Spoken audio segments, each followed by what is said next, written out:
নমস্কার বন্ধুরা, সরস্বতী পুজো কাটানোর সারাদিনের ভিডিওটা তো আগে আপলোড করেছি। এটা হচ্ছে সন্ধ্যাবেলা ঠাকুর দেখতে যাওয়ার। ভাই এবং দিদিরা বলেছিল বাড়ি চলে যাবে, তো বাড়ি যাওয়ার আগে আমি বললাম ঠাকুরগুলো দেখে তারপরে বাড়ি যেতে। তো এখানে আমরা প্রথমে যে প্যান্ডেলটায় এসেছিলাম, এটা থিম করেছিল ভূতের ওপরে, পুরো জ্যান্ত ভূত চারিদিকে একটা সরু গুহার মধ্যে।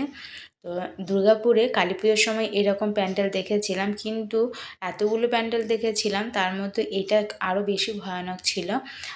পায়ে হেঁটে চলতে চলতে পায়ের নিচে মনে হচ্ছিল মাটি খুঁড়ে গর্তর মতো আছে, পা ঢুকে যাবে এরকম মানে 3-4 জায়গায় ছিল। সেটা অনেকেই বুঝতে পারেনি, হাঁটতে হাঁটতে দেখছে পাটা নরম লাগছে এবং ভেতরে ঢুকে যাচ্ছে। আর চলতে চলতে দু সাইড থেকে পিছন দিকে সামনের দিকে এত ভূত সামনে চলে আসছে, বাচ্চাগুলো তো ভয়ে কান্না করে দিচ্ছিল। তারপরে আমরা শেষে পৌঁছালাম এখানে মা সরস্বতী মূর্তির কাছে। তো এখানে ঠাকুরটা দেখে নিয়ে তারপরে আবার বাইরে বেরিয়ে এলাম।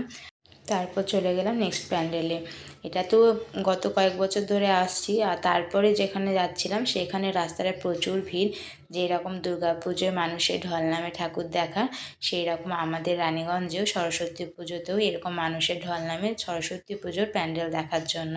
তারপরে আরেকটা নেক্সট প্যান্ডেলে চলে যায়। এটা করেছিল জয় মাতা দি গুহার ভেতরে। এখানে বৈষ্ণব দেবীর মন্দির আর ভোলে বাবা ছিল, তার ভেতরে সরস্বতীর মূর্তি করা হয়েছিল। তো এই প্যান্ডেলটা গুহার মতো ছিল, অনেকটা ভেতরে যেতে হচ্ছিল ঘুরে ঘুরে, তারপরে মূর্তির কাছে পৌঁছাতে পেরেছি।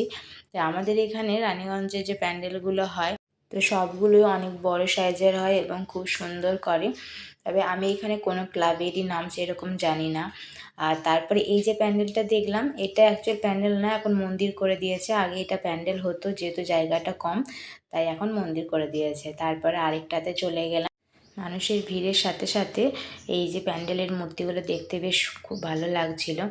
এই মূর্তিটা কিন্তু সত্যি অসাধারণ হয়েছিল, খুব সুন্দর লাগছিল। তারপরে আমরা চলে গেলাম আমাদের কলেজ, টিডিবি কলেজে। এটা ছিল টিডিবি কলেজের মা সরস্বতীর মূর্তি। আর পুরো ফাঁকা মাঠটা পেয়ে আমার বাচ্চাগুলো তো পুরো খেলছিল আর গান বাজছিল বলে বিহুতো নাচও করতে শুরু করে দিয়েছিল। সবাই এখানে ঘুরে দেখছিল, আমরা কলেজটা একটু ঘুরে ভিডিও করলাম। এখন তো অনেকটাই চেঞ্জ হয়েছে, কারণ নতুন অনেক বিল্ডিং হয়েছে, আগে যেগুলো ছিল না। তবে যাক, একটা ইমোশন তো থাকেই, নিজের কলেজে এখানে 3টে বছর কাটিয়েছি। বাচ্চাগুলো তো মাঠ ছেড়ে যেতে চাইছিল না, তো এবার বাড়িও ফিরতে হবে। আর ভাই দিদিরা তো বাড়ি চলে যাবে। তারপরে আমরা কলেজ থেকে বেরিয়ে চলে গেলাম ডায়মন্ড ক্লাব বলে একটা আছে, সেখানের প্যান্ডেলটা দেখতে।